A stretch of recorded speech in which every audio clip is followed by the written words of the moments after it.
So one of the sections of there is when he talks about geniuses.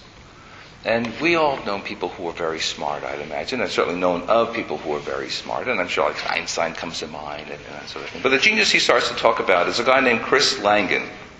Who's ever heard of him? Chris Langan? IQ 10, 20 points higher than Einstein's. Really one of the smartest people in the universe, apparently, or at least in the world as measured.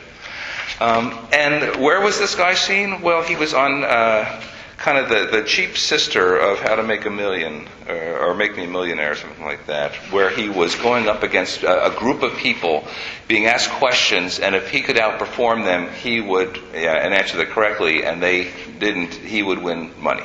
And it goes all the way up to like $100 million or something like that also, and that's where he was. Well, why was he there instead of doing something really incredibly special and wonderful? Well, it's because he really wasn't a very successful human being in most other ways. Very smart person, but he really had a very difficult time negotiating life. So, for example, he grew up in a household that was very dysfunctional, I guess is the word we use anymore. And when he finally was able to get into a college situation where he was able to perform well and wasn't so bored, he actually was able to do all the work that he needed. Oftentimes, he didn't just show up for a class in order to ace the test or get a great grade on a paper or things along those lines. But he fell into problems because he had no money. And he was not able to get to a class because his car broke down. And so he goes to the professor to talk about being able to switch, or to, maybe it's the, whoever does the arranging of classes, if he could just switch to a later class so that he could get in on time. And the person says to him, well, I'm sorry, you just clearly don't appreciate what this college experience here. You have to find a way to make this work. And of course he couldn't, and ultimately wound up not being able to make the classes, and ultimately pulling out of school. And this would happen to him again and again, where he would come upon hard times and talk to someone about this being a hard time, and they would dismiss it, and then he would just go away. So he wound up mostly working as a bouncer.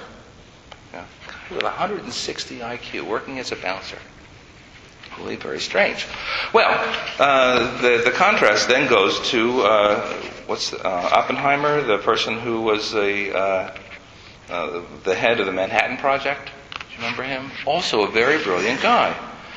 But Oppenheimer was a very wealthy person. He grew up in a very wealthy household and had a lot of supports and helps. I don't know if people are aware, but when he was I guess at Harvard, he had gotten into studying physics and gotten into kind of a despondent spot and developed a plan to poison one of his professors. And carried it out. And fortunately for the professor, he kind of caught wind somehow that this was a problem, and Oppenheimer was, confronted with this. Now let's remember what happened to Chris Langer here, where he couldn't get his car to operate and just wanted to change classes. Couldn't get anything out of them, right?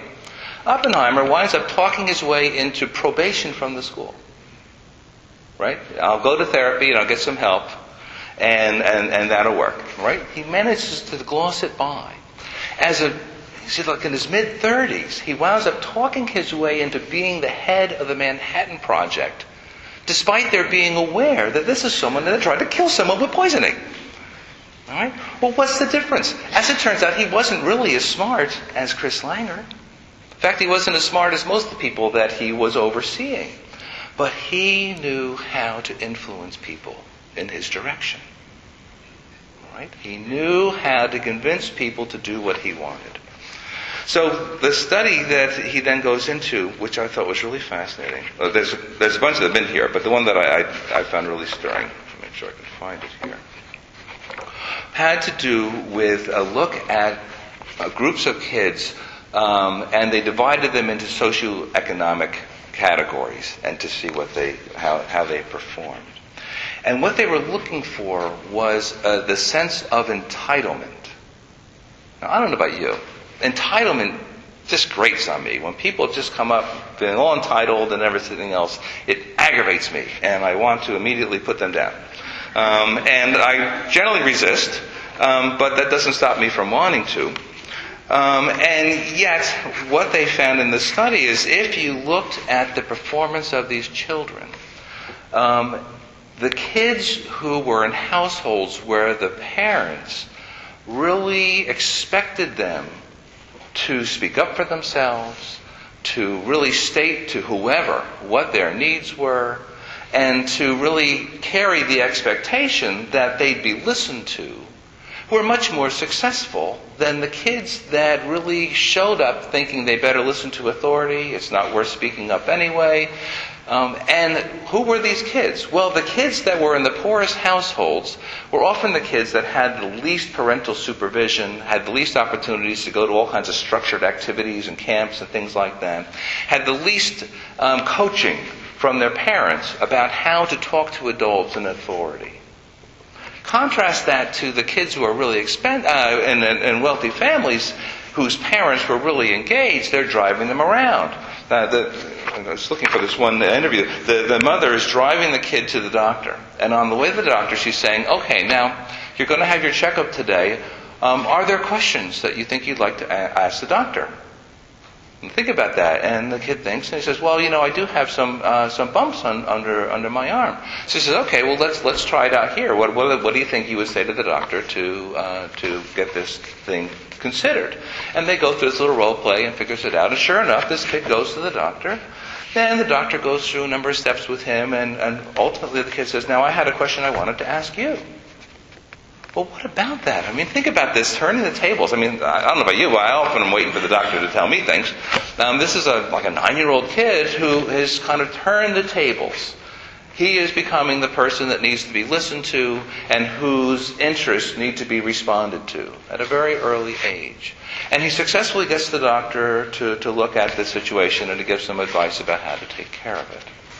Now, one of the interesting things about his writings about this is he talks about this as a socioeconomic thing. And I don't know about you, but my mind is working also to the kind of the more cultural thing in terms of ethnicity and what that might do. And the girl who doesn't ask any questions about things turns out to be a Caucasian girl from a very poor family.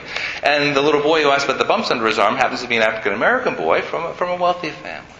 The point he makes, though, is that when we are engaging people and helping them have a self-perception that it's their call to speak up, to note what their needs are, and to expect that other people respond to their needs, are much more successful than people that go into it at the bequest of other people.